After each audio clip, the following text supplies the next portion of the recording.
हम बोलते हैं न्यूट्रल एटम। अब हम देखते हैं ऑक्टेट रूल, ठीक है। Atoms strive to have 8 electrons in their outermost shell, ठीक है। अब हमने देखा था ये जो एटम है इसके आउटरमोस्ट शेल में तो एक ही इलेक्ट्रॉन है, ठीक है। लेकिन ये जो एटम होते हैं ये अपने आप को बैलेंस करने के लिए, स्टेबल करने के लिए अपने आउटरमोस्ट शेल में इनको अपने आप को स्टेबल करने के लिए कितने इलेक्ट्रॉन्स चाहिए होते हैं? 8।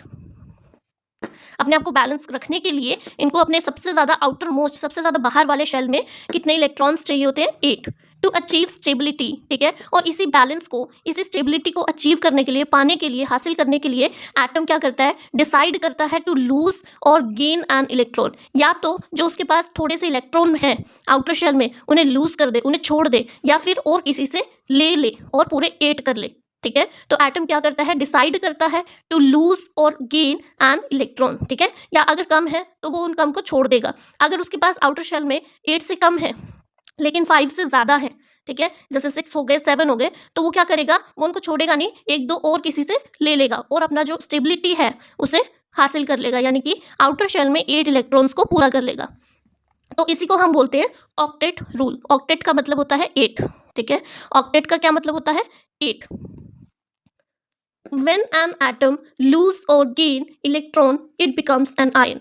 अब अपनी स्टेबिलिटी को अचीव करने के लिए या तो एटम जो है इलेक्ट्रॉन को लूज करता है, छोड़ देता है, या गेन करता है। और जब वो लूज करता है या फिर वो गेन करता है, ये जो वो लेन देन करता है, जब वो ऐसा करता है तो वो क्या बन जाता है? आयन। क्या बन जाता है? आयन, ठीक है। व्हेन एन एटम लूज और gain electron it becomes an ion, ठीक है। तो वो जो न्यूट्रल एटम होता है, ठीक है, पहले ये एटम क्या था?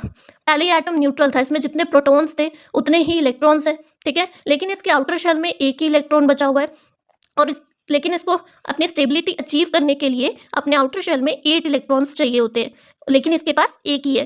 तो ये क्या करेगा? इसको भी छोड़ देगा, है ना, इसको भी छोड़ देगा। क्या करेगा? लूज करेगा इसको। तो जब वो ऐसा करेगा, लूज करेगा, तो क्या बन जाएगा? आयन बन जाएगा, ठीक है। व्हेन एन एटम लूज और गेन इलेक्ट्रॉन, ठीक है, इट बिकम्स एन आयन। तो वो क्या बन जाता है? आयन बन जाता है। तो ये था आयन का कॉन्सेप्ट कि एक एटम कब आयन बन जाता है? जब वो इलेक्ट्रॉन को गेन करता है या लूज करता है, ठीक है।